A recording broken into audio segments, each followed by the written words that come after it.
Ei, tere head kuulajad ja tere head vaatajad või äkki peaks ütlema vastupidi, tere head vaatajad ja tere head kuulajad.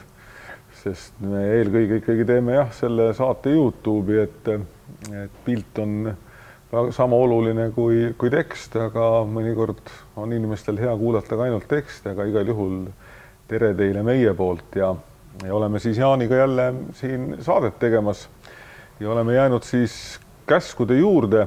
Kuigi mulle endale tundus, et me võiksime nüüd selle käskude osa lõpetada, sest me lõpetasime 10 käsu käsitlemise ära, aga Jaan ütles, et aga seal on veel väga palju Vanast Testamendist teistsuguseid ka olulisi käske, mida tuleb nagu ikkagi läbi rääkida, sest need on nii paljudelgi puhkudel seotud Uue Testamendi jutustuste ja arusaamadega, et kui me seda ei tea, siis meil on väga raske võib-olla mõnikord ka Uue Testamendi mõtteid mõista või seal kirjutatust aru saada. Nii et täna me vaatamegi siis teistsuguseid käskusid, mis otseselt ei ole 10 käsu juures, aga Vanas Testamendis me nad siiski käskudena leiame. Tere, Jaan! Tere! No sa oled mulle seekord andnud sellise hea võimaluse, et ma räägin vähem ja sina saad rohkem rääkida, sest sa oled otsinud üles need käsud, mis sinu arvates on ka olulised, et täna saaksid räägitud. Ja neid on siin 2, 4, 6, 8 näen ma siit kaugelt vaadates, et neid on. No tegelikult on neid rohkem, sellepärast, et no, mõni on suur teema, mille all on palju käske. Ja seal on ju veel mingid kordused, mis mingites variatsioonides ka muutuvad seal erinevate raamatute vahel. Aga me alustame sellest ühest ja esimesest, mis on siis pandud kirja, on siis esmasündinud peavad kuuluma Jumalale, ehk siis on antud selline käsk teises Moosese raamatus 13. peatükis, salmid 1 ja 2 ja 11 kuni 16. Ja see esmasündinud peavad kuuluma Jumalale, siis sellel on väga konkreetne seos selle sama Egiptuse orjapõlvest vabanemisega, ehk siis seal me mäletame siis esmasündinud hukkusid viimase nuhtluse käigus, olgu nad siis egiptlaste esmasündinud hukkusid, sõltumata siis, kas oli tegemist loomade või inimestega, ja see esmasündinud peavad kuuluma Jumalale on ka seotud mitte ainult siis inimestega, vaid on ka seotud loomadega, ehk siis kõik esmasündinud, kuidas seal sõna oli, et kõik need, kes avavad emakoja, peavad kuuluma Jumalale, on selline tõlge sinna pandud. Et mis sa sellest meile räägid? No ma tegelikult alustaksin natukene kaugemalt ja alustaksin sellest, et juudi rabide arvates on 5. Moosese raamatus üldse kokku 613 erinevat käsku ja keeldu. Nii igal juhul öeldakse Mishnaas, mis on siis Talmudi kõige vanem osa ja sisaldab siis juudi rabide erinevaid ütlusi. Eesti keelde on ka mõned traktaadid Mishnaas tõlgitud. Nimetan ära kõigepealt Loomingu raamatukogus ilmunud traktaadi Isad ja samuti traktaadi Sabat, mille siis Kalle Kasemaa on avaldanud sarjas Piibel kontekstis. Aga raamatuid pole selles sarjas ilmunud, aga see on üks neist. Ja neist 613 käsust ja keelust on kokku siis 248 siis sellist seaduse sätet, mis on esitatud käskivas vormis, tee seda. Ja on 365 seaduse sätet, mis on otseselt esitatud keelavas vormis, ära tee seda, sina ei pea seda tegema. Ja need käsud ja keelud reglementeerivad kogu uskliku juudi elu. Ja see on ka tänapäeval niimoodi, et judaismi erinevad harud erinevad selle poolest, et kui suures ulatuses nende arvates siis neid käske keelde tuleb järgida. Et on suunad, kes leiavad, et kõike, mida võimalik on, peab järgima. Ja sisuliselt tähendab see seda, et kui jätta kõrvale templi ja templikultusega seotud käsud ja keelud, siis peaks kõiki järgima. Aga on ka sellised suunad judaismis ütlevad, et ei, et on ka sellised käske ja keelde, mis on tõesti oma ajal antud ainult, mis kõlab muide väga luterlikult, sest Luter ise avaldas ka sellist mõtet paljude käskude keeldude kohta. Ta on öelnud ju seda, et kõigist neist käskudest, keeldudest ristinimesele kehtivad ainult 10 käsku, teised andis Jumal juutidele ja meil pole midagi pistmist sellega. No kristlased ei ole päris niimoodi arvanud, aga me jõuame selleni varsti.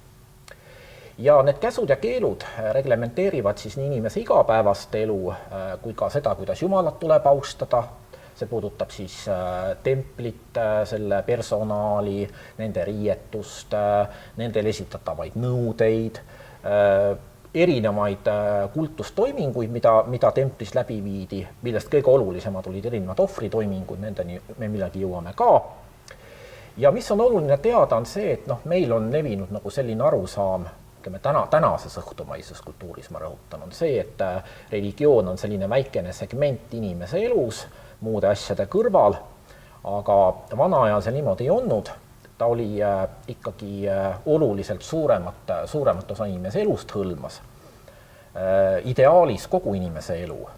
Ja tegelikult nendes käskudes, keeldudes siis avaldubki see, et ka need asjad, mida meie ütleme tänapäeval liigitame ilmalike alla, nagu söömine ja joomine näiteks, need on ikkagi seotud otseselt religiooniga. Need on seotud usuga Jumalasse ja on väga konkreetsed sellised korraldused antud selle kohta. Aga nüüd tuleme konkreetselt siis selle esmasündinute juurde tagasi.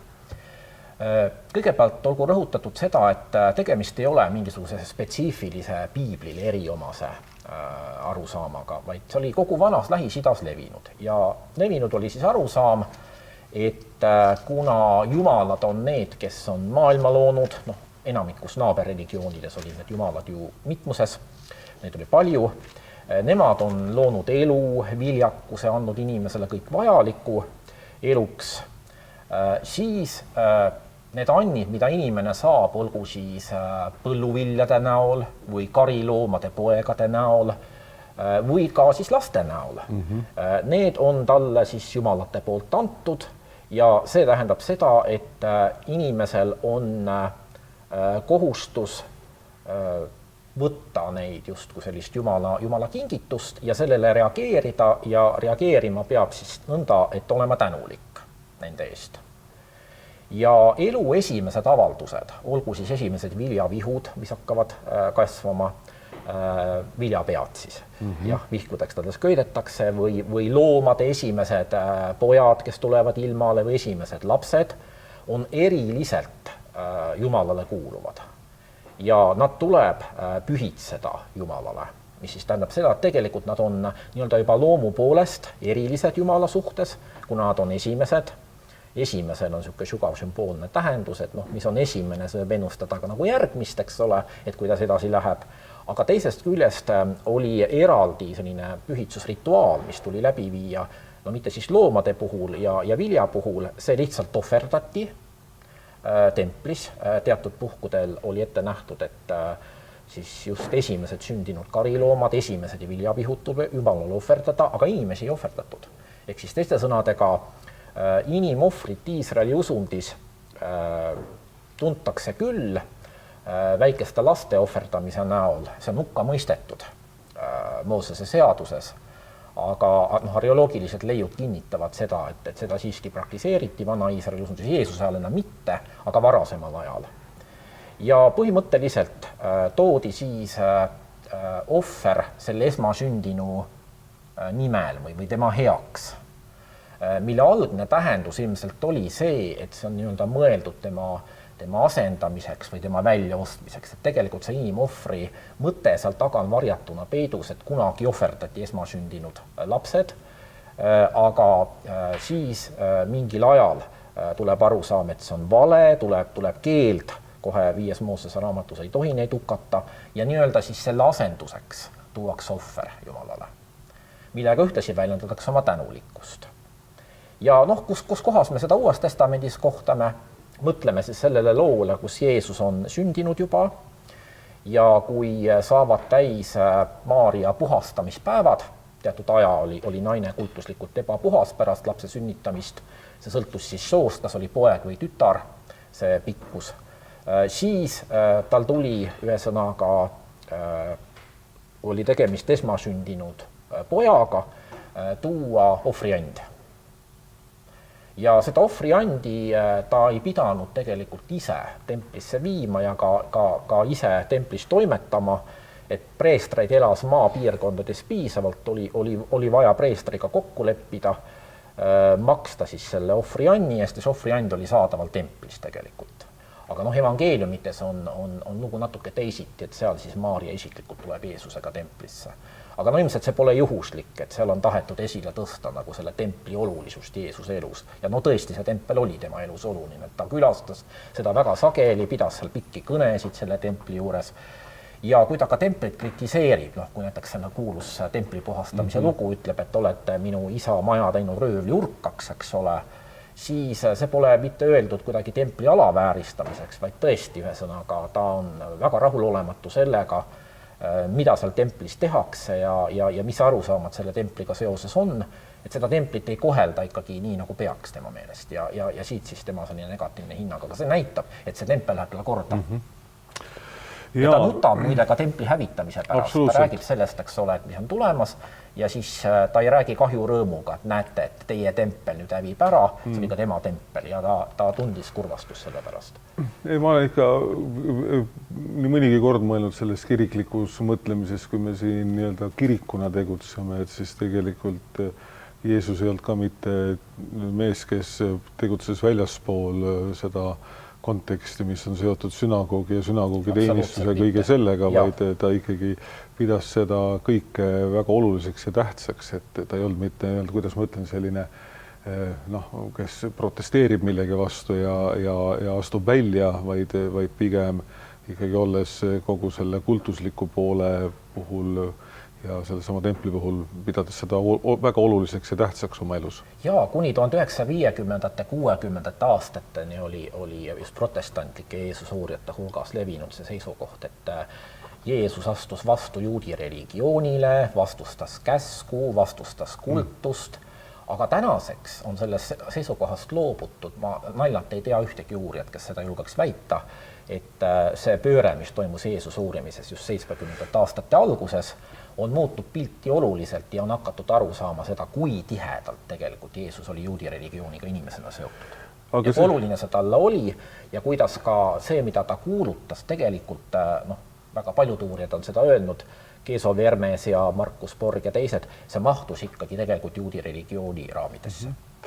Aga selle esmasündinud peavad kuuluma Jumalale, siis sa hästi põgusalt sellest küll seda mainisid, et see nii-öelda ohver toodi tänuks, aga ikkagi seda võiks nagu korraks üle rõhutada, et jah, see toodigi tänuks, ehk siis, et inimesed ei unustaks tegelikult seda heategu, mida Jumal on neile teinud, kui nad on Egiptuse orjapõlvest pääsenud, ehk siis, et see kuidagi ei ununeks, ei läheks inimestel meelest ära, sellepärast see käsk nagu anti, et mõnes mõttes, see paralleel võib olla mõnes mõttes on vägivaldne, aga nii mõnigi kord ma ise olen keelevääratustes teinekord kasutanud seda seoses näiteks suure reede kontekstiga, et me suurel reedel meenutame Kristuse ristilöömist või siis nagu oleme selles osalised, et miks me seda ikka jälle iga aasta teeme, olgu ta siis ristilöömine, olgu tema kannatuslugu, olgu kõik see või siis ka ülestõusmispühadeni välja tulla, et miks me seda kogu aeg kordame, siis ikkagi tegelikult selleks, et me ei unustaks seda ära. Et meie küll tänasel päeval ei pea ohvrit tooma, nagu seal toodi, et inimesed ei unustaks, aga see meelest pidamine on ikkagi ääretult oluline ja just nimelt selle juures tänulik meel. Jah, ja sa tõid õige asja välja ka, et kui algselt see oli niimoodi üldiselt mõeldud, siis ütleme tänu avaldamiseks Jumalale ja võib-olla ütleme selle esmasündinu nii-öelda asendamiseks või väljaostmiseks Jumala käest, piltlikult võib niimoodi öelda.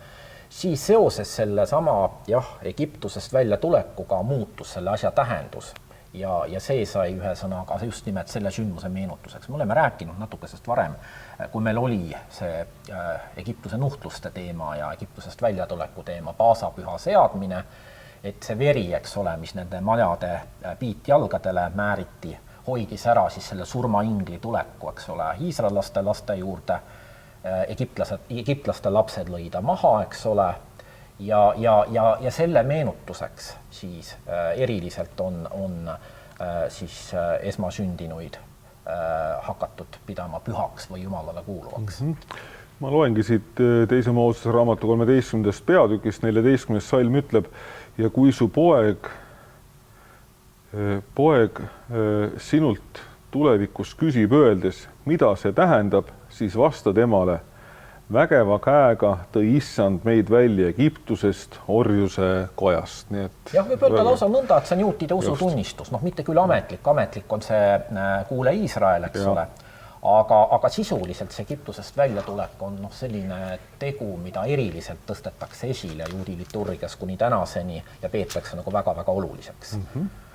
Ja teine punkt, mille sa oled või välja toonud, on seadused isikuvastaste kuritegude eest. Ja see on üks selline huvitav loetelu, see on siis teise Moosese raamatu 21. peatükk 12. salmist alates. Ja siin on hästi põnevalt üles loetletud kõik see, et kuidas siis inimest tuleb karistada, kui ta kellegi suhtes on eksinud. Ja kui ma seda oled kunagi mitmeid kordi lugenud, aga pean ütlema, et viimastel aastatel ei ole niimoodi süsteemselt algusest lõpuni piiblit lugenud, siis oli jälle hea meenutus seda üle lugeda, et siin on just nimelt kõik see, et kes teist inimest lööb nõnda, et see sureb, seda tuleb karistada surmaga ja siin veel edasi olid veel sellised vahvad, nii-öelda jutumärgides vahvad lugemised, kui keegi lööb kepiga oma sulast või teenijat nõnda, et tema käe all sureb, siis tuleb teda karistada. Aga kui too jääb veel päevaks või paariks elama, siis ei tule teda karistada, sest too on ju ostetud tema raha eest. Ja kui mehed taplevad ja tõukavad lapseootel naist nõnda, et see enneaegselt sünnitab, muud kahju aga ei teki, siis tuleb süüdlast rahaga karistada, nõnda nagu naise mees temalt nõuab, nõnda andku ta seda nurisünnituse pärast. Ehk siis küllalt detailselt, et ikka see asi kirja pannakse, siis jääb vägisi mulje, et sellist jama oli seal päris palju, et tõugati lapseootel naisi ja pidi seadusesse panema, et kuidas neid siis kaitstakse. Peab ju olema täpselt kirja pandud, sest tegemist on juriidiliselt kehtiva seadusega ja kui on analoogiliselt juhtumid, siis kohtumõistmisel peab millegile tuginema.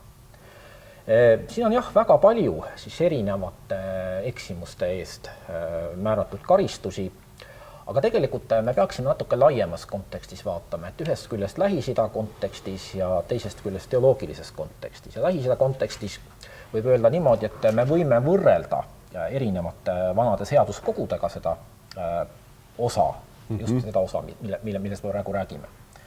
Ja kui paralleele sellele tuua, siis üks lähimaid on Hammurapi koodeks, mis on ka eesti keelde tõlgitud Amar Annuse poolt avaldatud muinasõja seaduste antoloogias. Ja seal on üks põhimõte, mis on ka siin. Ja see on võetud kokku siis sõnadega silm silma, hammas vastu. Just.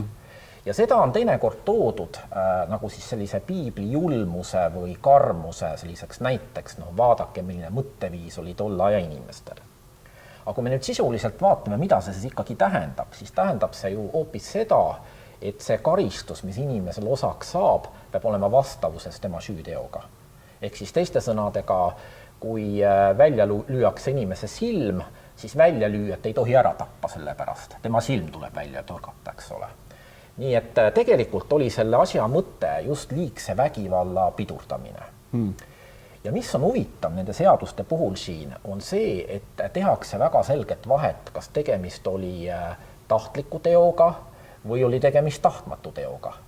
Ja tahtliku teo puhul, kui räägime näiteks tapmisest, eks ole, siis tahtlik tapmine on kindlalt kuritegu, mis kuulub surmanuhtluse alla. Siin ei ole nagu mingit varianti, Jumalale kuulub inimese elu ja kellelgi pole õigust inimese elu võtta. Välja arvatud, eks ole, siis selle sama surmanuhtluse täideviimisel ja sõjas. Nüüd, kui aga inimene tahtmatult peaks näiteks põhjustama kellegi surma, siis on tal lootust ellu jääda ja olid olemas sellised spetsiaalsed asüülipaigad, kuhu inimene võis varjule minna ja kuhu jälitajad ei tohtinud talle järgi tulla. Ja see on tegelikult vanas Lähis-Idas väga levinud tava, kuidas teatud puhkudel ühesõnaga veritasu eest, mis oli levinud, omaksed pidid maksma, lähedased pidid maksma oma sugulase eest kätte, et kuhu nad ei tohtinud tulla, olid pühapaikades siis sellised kohad, kus siis need kurjategijad võisid varju leida, aga rõhutan, et see oli mõeldud ikkagi neile, kes kergendavatel asjaoludel olid tapnud, mitte neid, kes olid teadlikult, eks ole, mõrva ette plaaninud ja täide viinud.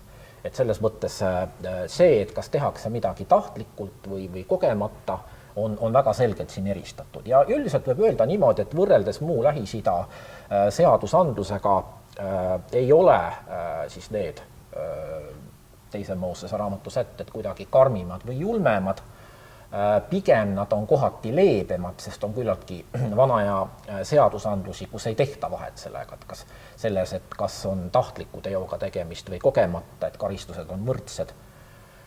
Nii et selles mõttes ta jah, esindab nagu sellist oma aja, ütleme, õigust nagu suhteliselt, ütleme, tüüpiliselt. Aga nüüd on teoloogiline aspekt on asjal ka, et mis tegelikult kogu selle asja mõte on. Asja mõte on ju see, et kaitsta esiteks inimese elu ja teiseks tema omandit.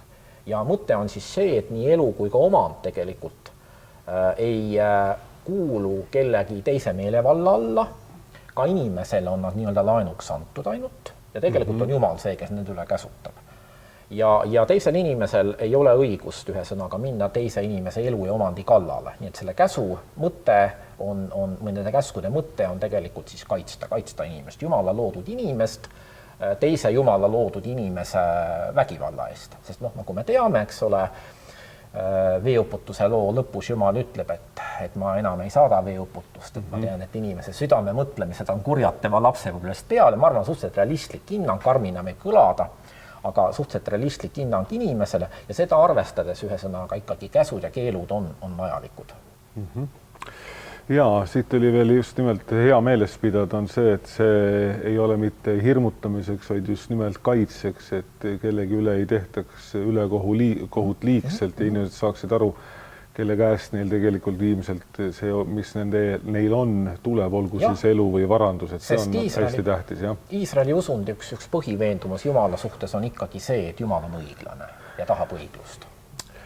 Ja ma nüüd selle kolmanda punkti või käsu juures, mis sa oled välja toonud, et iga päev peab ohvrit tooma, siis lugesin mina neid kirjakohti, olgu ta siis teisest Moosese raamatu 29. peatükist või 4. Moosese raamatu 28. peatükist ja mäletan, et mul tuli see küsimus uuesti meelde, mis mul oli siis, kui ma piibliraamatut esimest korda lugesin, just nimelt neid kohti, jäin ma korraks mõtlema, et kui palju siis pidi olema neid loomi sellel Iisraeli lastel, et kui iga hommikul ja igal õhtul pead ühe talle nii-öelda ohvriks tooma, et 2 talle päevas, et võtab nagu läheb nagu silmest mustaks, kui kujutad ette seda tapatalgut, mis siis nagu aset leidis ja kust need loomad siis tulid, mida kõik pidi hommikul ja õhtul ohvriks tooma. Ma vastan su küsimusele. Et kas ma saan valesti millestki aru? Ei, sa saad täiesti õigesti aru, aga ma tegelikult tahaksin ikka natuke kaugemalt taas alustada. Jälle, nii, ole hea. Just, ja rääkida sellest, et mis ohver üldse on. Ehk siis teiste sõnadega ohver kui nähtus ei ole taas mitte midagi, mis oleks piiblile eriomane, vaid me kohtame seda väga paljudes religioonides ja rõhutan kõikides vana-aja religioonides, nii vanades Lähis-Ida religioonides kui Vahemere religioonides, Kreeka-Rooma usundis, millega siis piiblimaailm, eks ole, väga tihedalt kokku puutub. Ja ohvril on erinevaid tähendusi, aga niimoodi lihtsustatult, ülistatult võib öelda, et see on siis selline toiming, inimese toiming, mille kaudu inimene astub kontakti Jumalaga ja mille kaudu ta püüab alal hoida seda kontakti või sidet, mis tal juba Jumalaga on. Ja nüüd, kui me tuleme vana Lähis-Ida maailmast, konkreetsemalt vana Iisraeli juurde, siis selles mõttes Iisrael ei erinenud ümberkaudsetest rahvastest, et nii nagu nemad ohverdasid loomi, ohverdasid erinevaid toiduaineid, ohverdasid põlluvilja, tegid seda ka iisraellased ja seda tehti erinevatel puhkudel. Seda tehti erinevatel kalendripühadel, oli religioosne kalender ja erinevatel kalendripühadel siis ohverdati erinevaid ohvriande. Siis olid olemas individuaalsed ohverdused, ehk siis teiste sõnadega ühel või teisel puhul üksik inimene, kas tänuks millegi eest, mis oli talle ellu tulnud, oli näiteks laps sündinud või oli põlluvili head saaki kandnud, ta tõi tänuohvri. Kui ta oli süüdi mingisuguse jumala käsu või keelu rikkumises, siis oli tal võimalik seda heaks teha siis lepitusohvri või hüvitusohvri toomisega. Ja selle kõrval oli olemas siis igapäevane ohver, algselt seda toodi igal hommikul ja õhtul ja hilisemal ajal, Jeesuse ajal, oli natuke aegu nihutatud, et oli siis hommikul ja pärast lõunat. Mitte päris õhtul, et seda aeg oli mingi põhjusel nihkunud. Päike oli veel taevas üleval, ei olnud loojunud veel. Aga nüüd küsimus, et kust nii palju loomi saadi, see igapäevane ohver toimus mitte üksikisikute kulul, vaid templi kulul. Aha. Ja tempel oli surmavaldaja Jeesuse ajal, varemgi juba. Tal olid tohutud loomakarjad, ta oli karjavaldaja. Ja siis ärme unusta seda ära, et oma roll oli Iisraeli usuelus täita ka valitsejal. Ja ta ei olnud, eks ole, füüsiline jumala poeg nagu Egiptuse kuningas, Iisraeli kuningas ei olnud seda. Tema kohta on ka tiitlit jumala poeg kasutatud, aga seal see tähendab midagi hoopis muud, lihtsalt tema erisuhet jumalaga. Ja tema üks ikkagi oluline roll oli vastutada usuelu eest ja võib arvata, et nii mõnedki ohvriloomad, kui niimoodi tagasihoidlikult öelda, sellel ajal, kui veel Iisraeli kuningad valitsesid, pärinesid nende isiklikest loomakarjadest. Ja kui me Jeesuse aega näiteks tuleme, eks ole, tema sünniajal valitses kuningas Herodes Suur, eks ole, ka tema oli suurmaaomanik ja suur karjaomanik, nii et võib arvata, et ohvriloomad tulid tema isiklikust karjast ja templile kuuluvatest karjadest. Aga tegelikult oli nõnda, et oli väga paljudel puhkudel võimalik valida erinevate variantide vahel ja vaeselt inimeselt ei eeldatud seda, et ta näiteks ohverdab härja. Ta võis olla nii vaene, et tal polnudki seda härga. Ta võis täiesti ohverdada ka väiksema looma, näiteks lamba, ja väga vaesed inimesed võisid lamba asemel ohverdada tuisid. Ja nüüd, kui me tuleme selle sama Jeesuse loo juurde, millest me rääkisime, kus Maaria läheb Jeesuslapsega templisse, eks ole, siis Joosep toob, eks ole, ohvrianni ja see ohvriand on paar tuvisid. Mis näitab seda, et Maaria ja Joosep olid vaesed inimesed.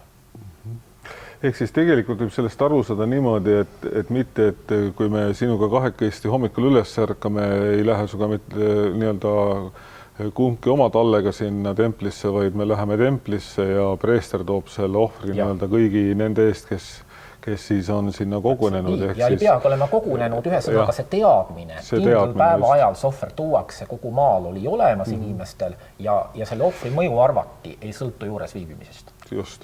Ehk siis nii nagu ma alguses ütlesin siin pooleldi näega, kus neid loomi nii palju tuli, siis neid loomi ei pidanud üldse olema iga inimese kohta 2 päevas, vaid see tegelikult võis olla 1 loom kogu rahva eest päevas, nii-öelda.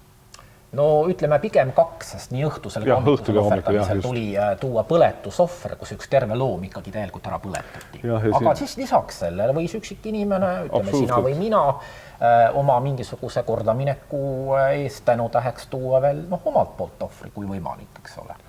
Ja siin öeldaksegi, et see ohver pidi siis, mis igal päeval toodi, igapäevane ohver ja see on, mida sa pead ohverdama altarile alaliselt iga päev 2 aastast talle.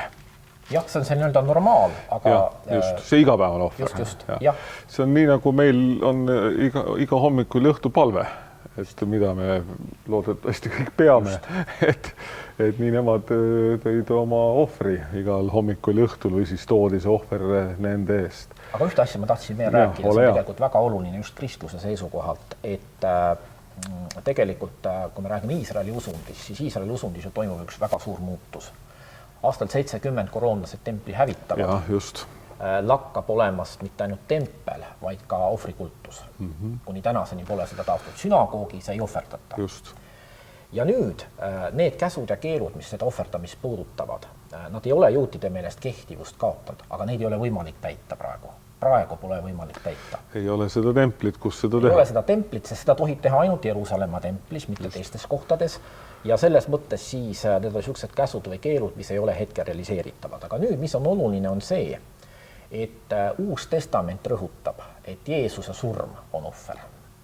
Ja ta on selline ohver, mis erinevalt siis teistest ohvritest, mida toodi Iisraeli usundis, on ühekordne ja selle mõju on nii-öelda igavene. Ehk siis teiste sõnadega ta on ohverdatud, nagu Hebra kirjas öeldakse, ühe korra ja alatiseks. Selle mõju kestab läbi aegade. Ja selle tulemusena siis esimesed kristlased ei pidanud oluliseks ohvrite toomist ja see oli väga radikaalne selline muutus tollases usundimaailmas, sest kõik usundid tegelesid ohvrite toomisega ja nüüd korraga, eks ole, ilmub uus usund, mis kuulutab, et ohvrit pole üldse vaja. Juudid ei kuulutanud seda, nemad lihtsalt leppisid sellega kui kurva paratamatusega, meil pole templit, me ei saa tuua. Aga kristlased kuulutasid seda, et meie eest on ohver toodud ja toodud palju vägev ja võimsav ohver, kui me ise seda suudaksime tuua ja sellepärast ei ole enam vaja ohvrit tuua. Jaa, absoluutselt. No nii, ma vaatan, et me võiksime tänases saates võtta ühe veel, et kui ma siin ennem saadet Jaan ütles, et võib-olla me ei mahu ühte saatesse ära, siis praegu aega vaadates, et jääda sellise poole tunni ja natuke peale ajavahemikku, siis mulle tundub, et me ikkagi peame need veel omakorda pooleks jagama, ehk siis võtaks siia selle 4. ka.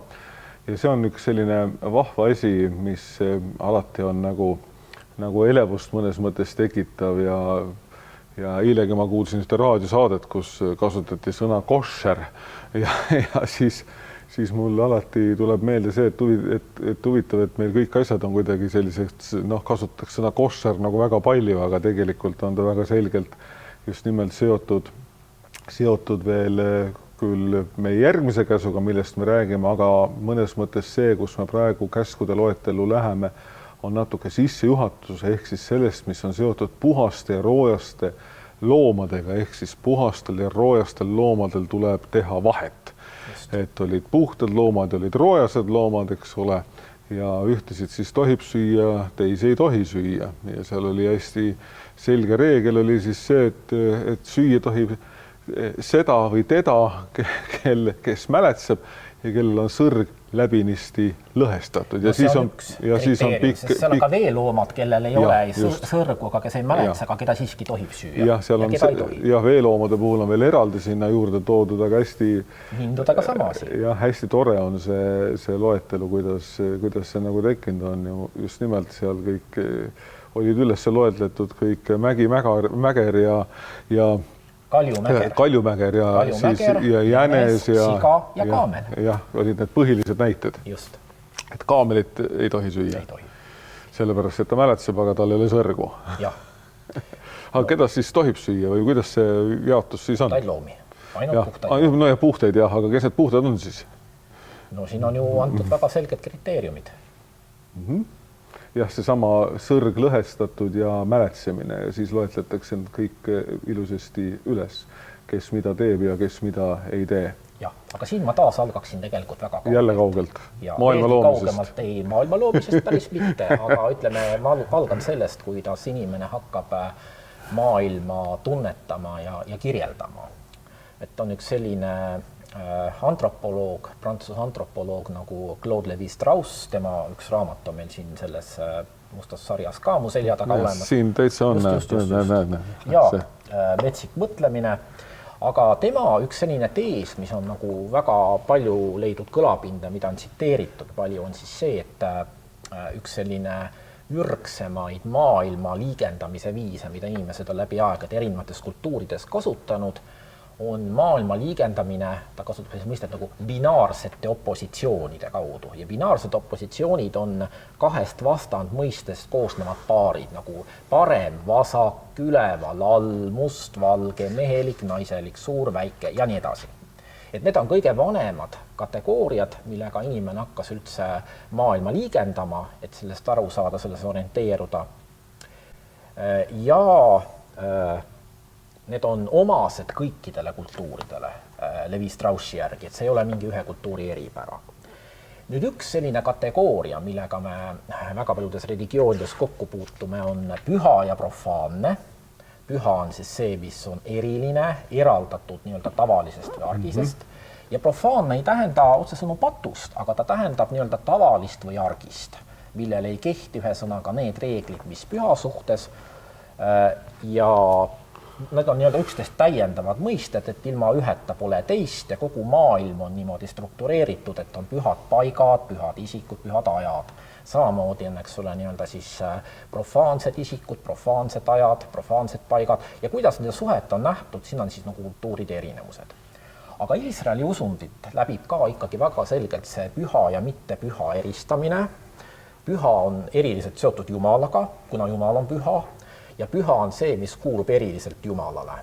Ja pühitsemine tähendab millegi pühendamine Jumalale, millegi andmist Jumala meelevalla alla või tema kätte. Nagunii on viimses mõttes kõik tema meelevalla all, Vana Testamendi mõtteviisi järgi, aga teadlikult mingi asi anda tema kätte, et ta võiks seda oma otstarbel kasutada nagu inimese poolse žesti või aktiina, et see on ka oluline seal. Isikuid pühitsetakse, preestreid näiteks, pühitsetakse teatud paiku, tempel pühitsetakse, sellest on eraldi pikk kirjeldus. Kuningas Saalomon peab seal kõne, eks ole, templi pühitsemisel ja nii edasi. Ja nüüd selle püha sünonüümiks on puhas. Ja väga selge piir peab olema siis selle puhta ja ebapuhta või siis püha ja mitte püha vahel. Ja selle nii-öelda mitte püha nagu selline, ütleme siis, erivariant on veel roojane või rüve. On teatud asjad, millega kokkupuutumine muudab inimese kultuslikult ebapuhtaks ehk roojas ehk eksrüvedaks. Näiteks surnu keha puudutamine. Näiteks erinevad kehaeritised muudavad inimese selleks. Ajutiselt küll, aga teatud ajaks peab inimene kultusest nii-öelda kõrval astuma.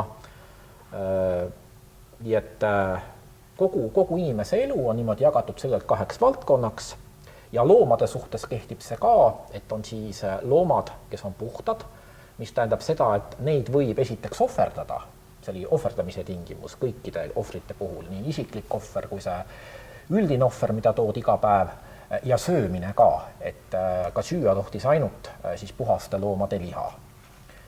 Ja ebapuhtad loomad, kalad, linnud on kõik loetletud ka, aga alati ei ole nagu päris selge see, et mis kriteeriumite järgi siis otsustatakse, kes on puhas, kes on ebapuhas. Loomade puhul, suuremate loomade puhul on see selge, sa nimetasid kriteeriumi ära, aga kalade ja lindude puhul on asi nagu keerulisem. Nüüd teinekord on toodud seda puhaste ja ebapuhaste loomade loetelu nagu sellise mõttetuse või jaburuse näiteks. Aga niimoodi asjale lähenedes isegi siis, kui me ei pea enda kohta neid käskusid ja keeldusid kehtivaks, see ei ole asjakohane, see ei lase me tegelikult mõista asja tähendust, tegelikku tähendust. Ehk siis teiste sõnadega see, kui me mingisuguses teises kultuuris näeme mingeid asju, mis meile võõrastavad tunduvad, siis see ei tähenda seda, et me võime nii-öelda need üle parda heita ja öelda, et nad ei tähenda mitte midagi. Me ei mõista seda kultuuri, kui me niimoodi toimime. Ja vastupidi, siin ei ole tegemist päris kindlasti mitte mingisuguse suvalisusega, vaid näib, et on teatud kindlad kriteeriumid olnud, mille järgi siis neid loomi jagatakse. Ja väga palju on selle üle arutatud muidugi, kuidas niisugused keelud-käsud on tekkinud üldse ja mis selle aluseks on, aga seesama Claude Levi-Strauss, keda ma nimetasin, ja siis veel üks briti uurija antropoloog nimega Mary Douglas, kes on kirjutanud raamatu Puhtus ja oht, ütleb, et tegelikult on väga selge loogika nende loomade jagamisel puhasteks ja ebapuhasteks. Ehk siis teiste sõnadega on kas nende loomade või lindude või roomajate liikumisviis. Roomajate puhul on asi nagu väga selge, et kõik roomajad ebapuhtad ja miks, küsib Mary Douglas, ja ta ütleb, et tõenäoliselt sellepärast, et nende liikumisviisi niimoodi mööda maad vingerdades ei peetud nagu päris normaalseks või õigeks. Õige loom käib ikka 2 jalal või 4 jalal, eks ole, aga maad vingerdavad, eks ole. ja nii edasi, et leiti teatud looma linnuliikide puhul midagi, mis tundus nii-öelda tavalisest või normaalsest erinev olevat. Ja seetõttu siis nad liigitati roojaste hulka.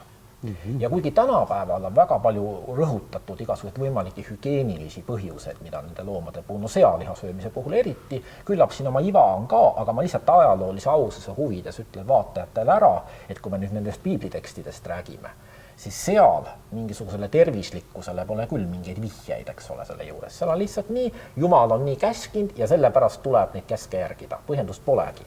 Aga põhjendama sellega, et et see on kuidagi tervisele hästi mõjuv ja mingeid kahjulikke asju vältiv, mis organismi võivad kuidagi mõjutada. See tõlgendus tuleb juutidel ka, aga ta tuleb alles hellenismi ajastu lõpupoole.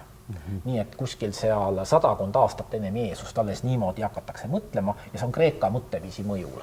Kreeka arstiteadus tegi vahet, eks ole, seal toitudel, mis on kahjulikud, mis on kasulikud ja nüüd võeti üle need arusaamad ka juutide poolt ja hakati tõlgendama need samu käske ja keelde siis just sellest vaatenurgast. Aga tegelikult ei ole see päris asjakohale, sest kui me ütleme mõne looma puhul nagu siga saame seda põhjendada, siis sama küsimus tekib, et aga jänes. Miks on jäneseliha keelatud? Kas see on ka tervisele kuidagi kahjulik? Kas ta on ka kuidagi eriliselt kiiresti riknev või toitub nii-öelda ebapuhtast toidust, nagu sea puhul on seda toodud ette? Öeldakse, sead söövad solki, söövad ju ka. Jah, ja muidugi jälle seda ei saa ühte paata panna, kui jäi mõtlema lindude peale, et siin näiteks lindudel loetletaksegi üles kotkas ja lambakotkas, mustraisakotkas, hargsabakull, raudkull oma liikidega, kõik kaarnad oma liikidega. Ehk siis võiks ütelda, et osa on sellised nii-öelda raipesööjad küll mõnes mõttes, kes ei ole nagu sellise puhta toidu sööjad. Aga kõik ei ole. Aga kõik ei ole, sest siit edasi näiteks tuleb ka jällegi seesama jaanalind näiteks ja keda ma siin veel just vaatasin, kakuke ja öökull, puguhani, raisakull, see on kullilistel, toonekur, haigur oma liikidega ja nii edasi, et tegelikult ei saa öelda, et siin just see toitumine on nagu see, mis seda aga siin on ikkagi teatud loogilised printsiibid, mille järgi on nad niimoodi jagunenud, et me ei hooma neid nagu päris lõpuni. Aga fakt on igal juhul see, et neid toidu eeskirju on järgitud vanas Iisraelis, tänapäeva juudi traditsioonis. Juudi arheoloog Silbermann on väga ilusti öelnud, et kui on kaevatud, juudi arheoloogid on kaevanud näiteks Iisraelis külasid, mis on umbes aastast 1000 ennem Kristust, Saalomoni Taaveti aeg, eks ole, ligikaudu, siis tähelepanuväärne on see, et on kõrvuti külad, kus söödi sealiha ja on kõrvuti külad, kus ei söödud. Ja see näitab ära, milline oli iisraellaste küla. Iisraellased ei söönud. Et nagu ta ütleb niimoodi naljatoonil, juut võib enda üle nalja heita, et me saimegi ilmselt juutideks tänu sellele, et loobusime sealiha söömisest. Sest mida ühesõnaga see puhaste, ebapuhaste loomade eristamine tegelikult, üks eesmärk, mida ta on teeninud juudi traditsioonis, on ju see, et nii-öelda rõhutada enda kuulumist puhaste hulka, puhas sööb puhtaid loomi ainult, ja ta on nii-öelda identiteedimärk või identiteedimarker.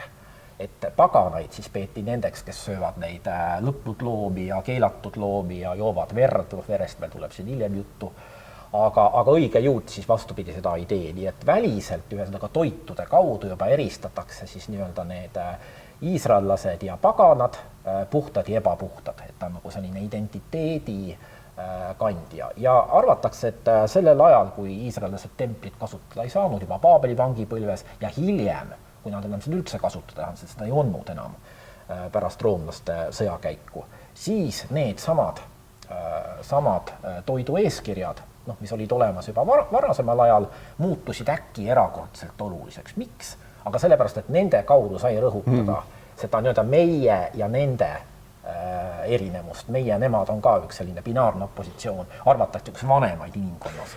See on hästi tore, see meie ja nemad suhe on see, et kui näiteks minna kuskile Araabia maadesse tänasel päeval, siis ega meil, kes me kristlastena oleme väga paljude toitude sööjad, siis ega seal on ikka väga selgelt pannakse sulle ette see, et meie ja teie, et see ikkagi sul ei ole valikus mitte kunagi kõike seda, mis on nii-öelda roojane, mida süüa.